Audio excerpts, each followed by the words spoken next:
All right, so you've worked all 4 of your stripes of your blanket. You've completed your very last stripe. You've bound off your stitches, and now there's one final step before you're totally done, and that's weaving in your ends, like this from my bind off. You're gonna find ends any place that you switched stripes, so when you switch from one color to the next. When you run out of yarn and you're adding in a new ball of yarn, you're gonna have in yarn tails there, and then also at your cast on and bind off. So they're gonna be a little bit scattered throughout your blanket, and just do it all at once on the end. So I'll show you how to weave in your ends right now. You'll just want a little yarn needle to help you do this. So you're gonna start by threading the yarn tail that you have through the yarn needle. And then when you look at your fabric, you'll notice that you have bumps on both sides of your blanket. It looks identical on either side. It's pretty much reversible. This is what's called garter stitch in knitting, and that's when you knit every single row, which is what we've been doing for our blanket. You can actually weave in your ends on either side of this. It doesn't matter since the stitches look the same on both sides.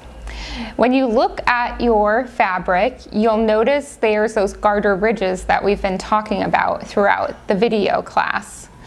On these garter stitch ridges, you'll notice interlocking shapes. One of them looks like a U shape or a smiley face, and then the next one that interlocks with it is an upside down U shape or a frown. So you're going to start by going through one of those stitches. You want to find the one that's an upside down U or a smiley face, and you want to go down and pull the needle towards you when you're going through those stitches.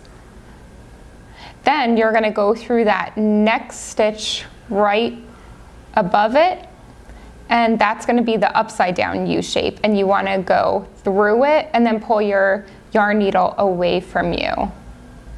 And you basically keep working in this zigzag pattern, going down through one, up through the other. So you're kind of mimicking the stitches that you have. So I'm going to find the next stitch over, and it's going to be that upside down U shape, and I'm going to pull my yarn needle down through it and towards me. And then I'll just go through that next one and pull it away. So I'm just going to work a couple stitches.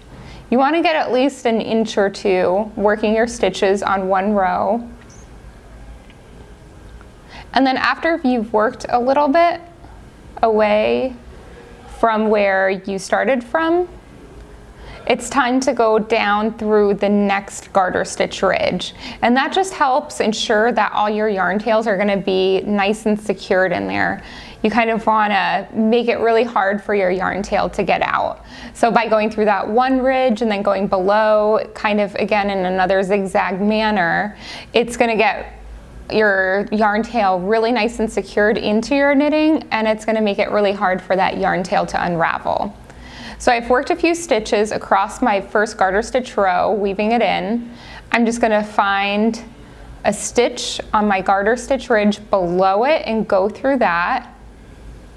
And then in the same manner, I'm just going to work my stitches in the opposite way.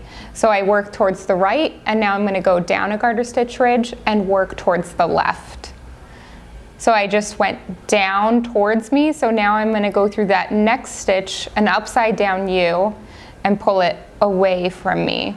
So I'm doing the same thing I did above, but one garter stitch row below. And you want to do this a little bit looser. You don't want to pull too tight because that might pucker the fabric. And after you've worked across your row, you can just pull your little yarn tail out.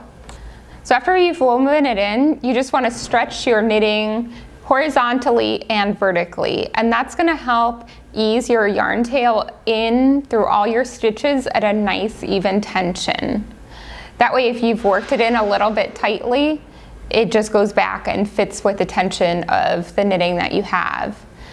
Then you can take your scissors here and just cut maybe about 1/2 inch away from your knitted fabric. and you'll have a little bit of a yarn tail still sticking out. But again, just pull it both ways and your yarn tail is just going to slide back into your stitches and become totally hidden, and you won't be able to see it. It's going to be totally invisible, and you know that your yarn tail is nice and secure. It's not going to unravel, and you'll be all set. So there you go. You just want to work through all of your yarn tails, weaving in those ends in that same manner as you get to them, and you've just completed your very own hand knit blanket. It's gorgeous, and you've worked the knit stitch probably a million times, and you're a master at it now. So after you've completed this, you can work your way through a new project exploring the purl stitch.